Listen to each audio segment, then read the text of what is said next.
anything I've learned in speaking with young people or old people, it's to end on time. So that will be what I plan to do. Sawubona. Sawubona. Turn to your neighbor. Sawubona. Nice job. Sawubona. That is a South African greeting from the Zulu tribe. It says, I see you.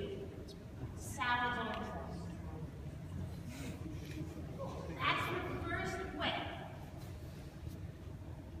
to be hospitable to somebody, is how you greet them. And I know how many of you were at that brain conversation we had a couple weeks ago? Is that speaker here? By chance? Okay, I just wanted to make sure, because let me tell you a little story before I get rocking and rolling on this. I, like you, was sitting out there 2 weeks ago learning about the brain. And I'm someone who likes to pay attention, although if I'm going to out myself, I'm someone who can get a little bored if I'm not very engaged. And I don't know about any of you, but I was picking up on some crickets out in the audience. You know what I mean? It was super quiet. Does anyone else remember that? Hands up if you kind of remember that. Okay? Right? And then what she did is she kind of came out and then she called on somebody. You remember that part? My agreement is to not only to end on time. My second agreement with you young people is that I will not call on you, because I still won't freak out. Okay? But here's what I need in return, because there's always something when you're talking to an adult. They always want something. Right? So here's my key.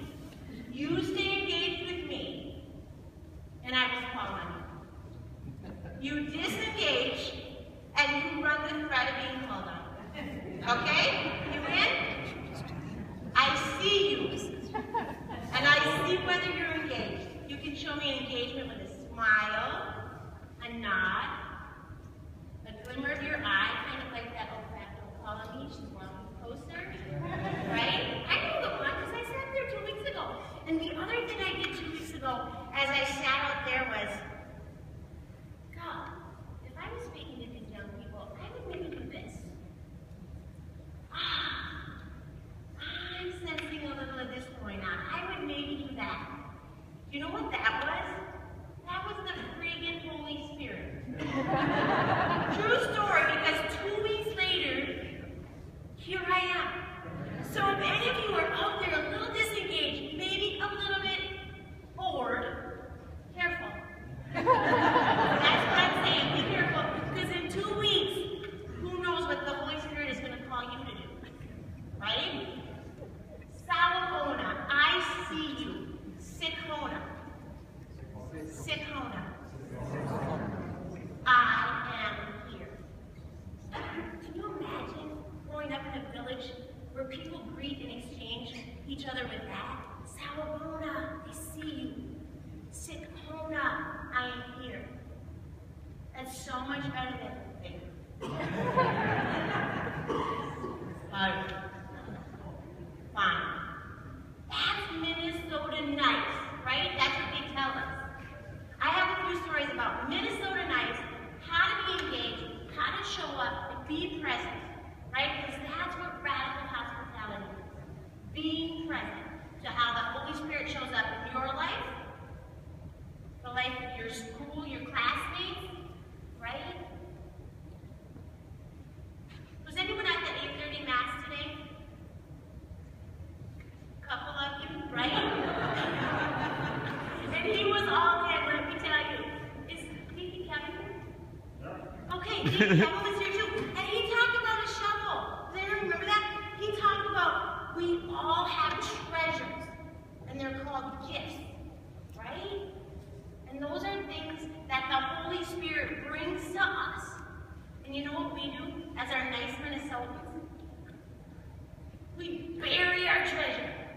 Don't let anybody see how we show up in the world. Right? Don't let anybody know what you're kind of good at, unless you're Because what happens? You might get called on, right? But the whole idea of radical hospitality is scooping the sand the other way, and it's unburying your treasure, right? So you can show us the Holy Spirit alive in 9th and 10th and 11th and 12th graders, and then those old people sitting amongst you, right? And who can do this? Anybody. But I was going to tell you a little bit about Minnesota Nice. And if any of you have left your phone on and you're not a rule follower, that's okay. If you sense that I haven't checked over there in a while and I'm getting close, give me a high sign that I'm going to run out of time soon. But this meeting, would you consider this Minnesota Nice if I was kind of sipping on this? What is this? Wine glass. Well, it's actually a glass, but since you people put wine in it, I'll take it. Right? This is just a glass. Right? I'm sipping on this. This is good, whatever it is. We'll put wine in it because we're in a Catholic church. So it's the real deal. Right? And if I'm sipping on it, and I'm not inviting you to take a sip, is that hospitable? Right?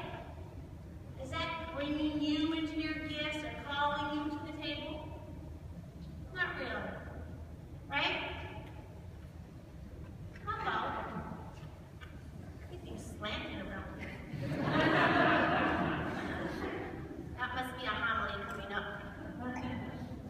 How about this? Does that look a little more radical?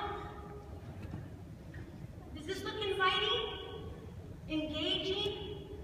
When Aaron called me or texted me last Thursday, I'm a school social worker, and I was waiting for a police to pick me up to go get a student who was unable to get to school because he missed the bus.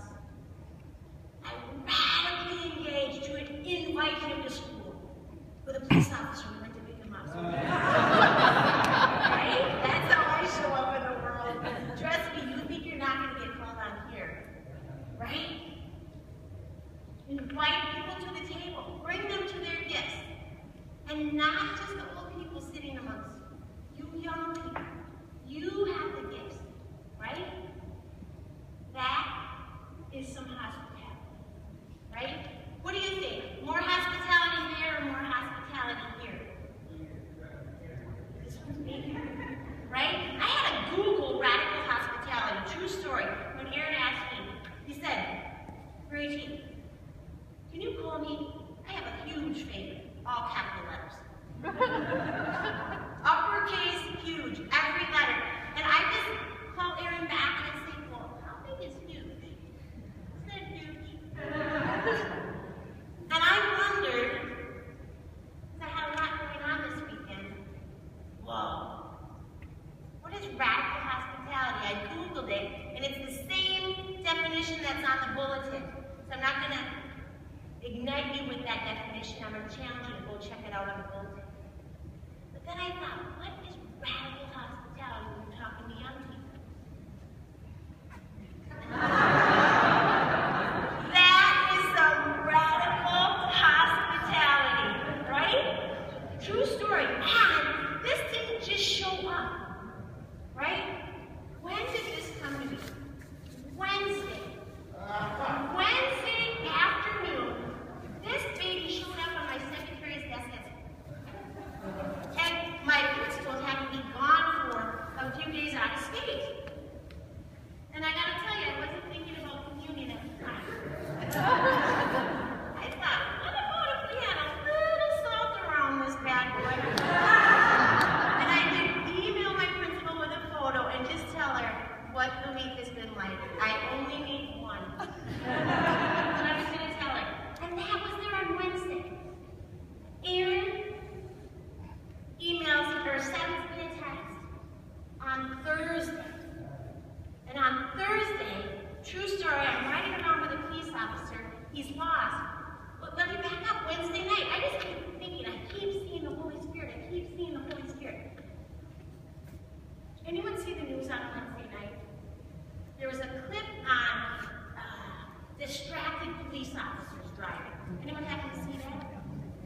And it was about how many accidents police officers have gotten because they have the computers going and all the bells and whistles and everything that they have to be engaged in addition to driving courageously, right?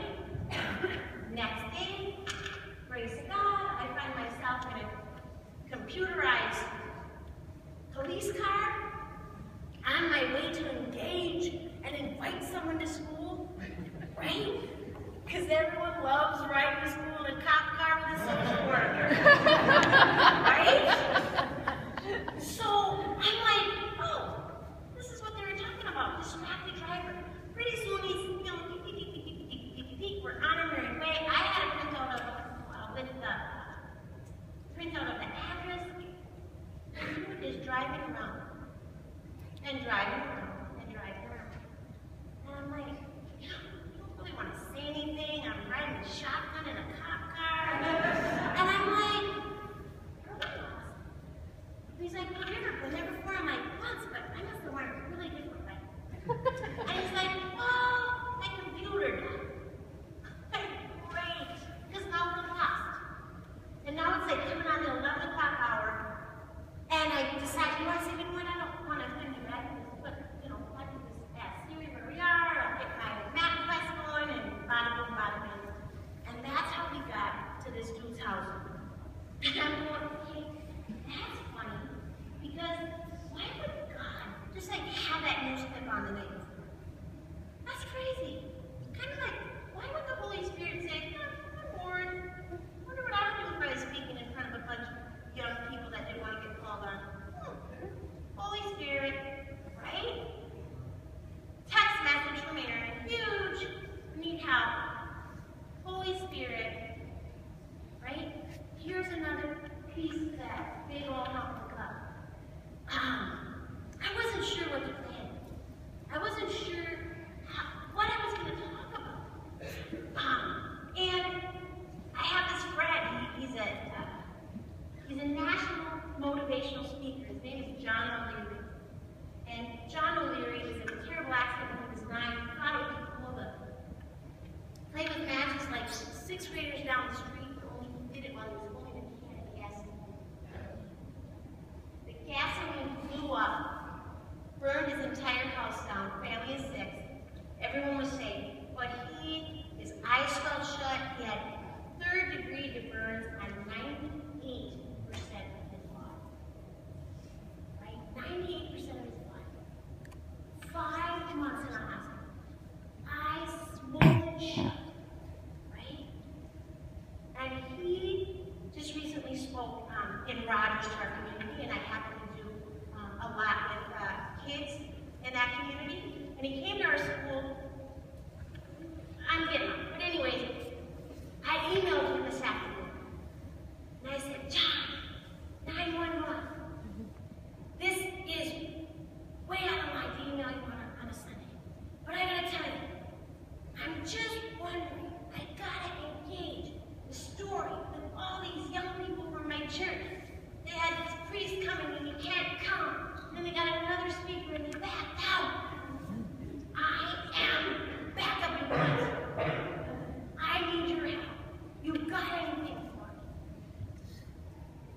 And he emailed me back. Like 45 minutes later, about 45 minutes prior to me coming. True story. Kurt. My husband's dying because I already broke the agreement that I wouldn't call anybody. And second, I know my husband can't stand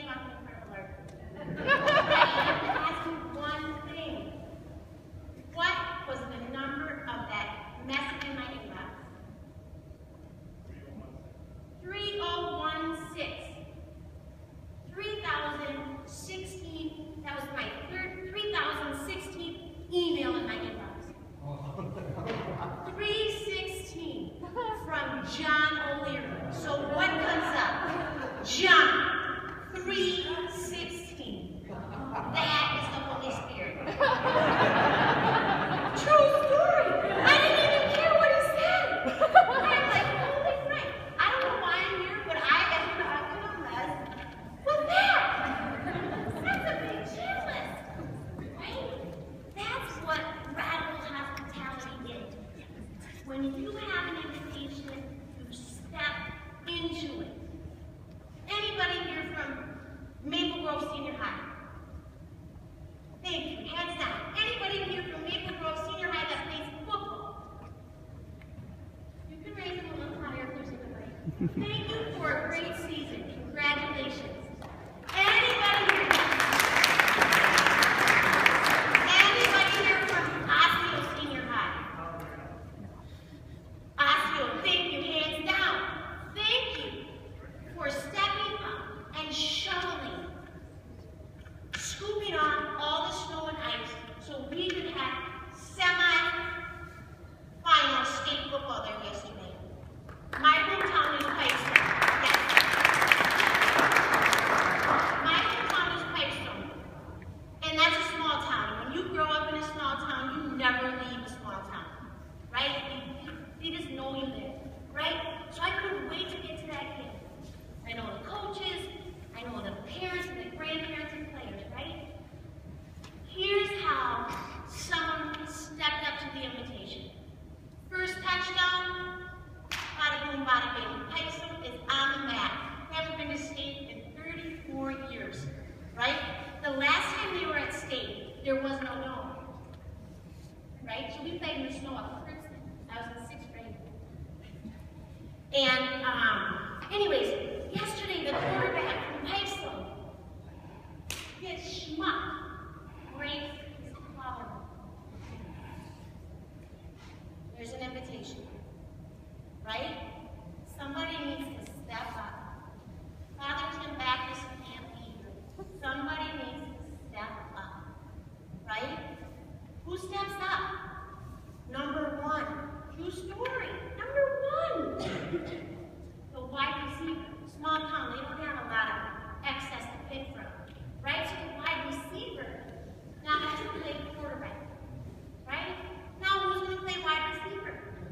So that's why you have to be wide open to the call, right? Any basketball players here? Basketball players, right? Same thing. I'm going to quickly tell you how to step in to your gifts in the Holy Spirit.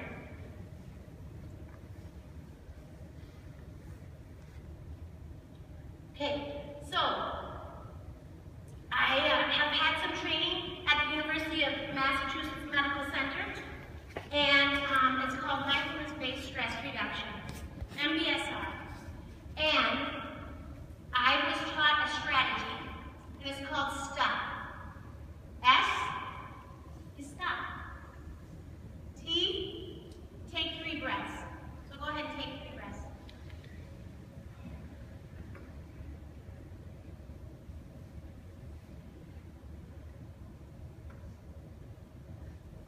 And what you're doing in those 3 breaths are you're just allowing things to settle. All your thoughts, all your worries, all your feelings, all the things that might prevent you from stepping in to being vulnerable, to be hospitable. All the things that prevent you from stepping into your gifts and your talents. Fear, worry, embarrassment, right? When we allow ourselves to stop, take some breaths, O is observe. Observe what's on the inside. In a few moments, I'm going to ask you as we transition to observe what's on the inside. You know, maybe you have the gift of smiling. Maybe you have the gift of chattiness. Maybe you have the gift of social media. We need you all. And the Holy Spirit shows up in the craziest of ways and the craziest of places. Just stay open, right? So you observe after things settle. And then the P, you pause, and then you participate. That's the invitation. Father Don told us this morning that in order to become God, you have to receive God. I'm paraphrasing, so I might not quite say it. It was 8:30 people. You have to receive God, right? And the way, if you receive God, You step into the talents. You step into your gifts.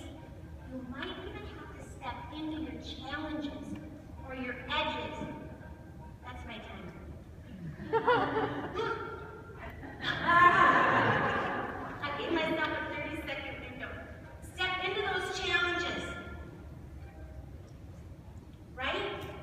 That's the difference between the little cup, the Catholic cup of communion, or the cup I want to drink out of.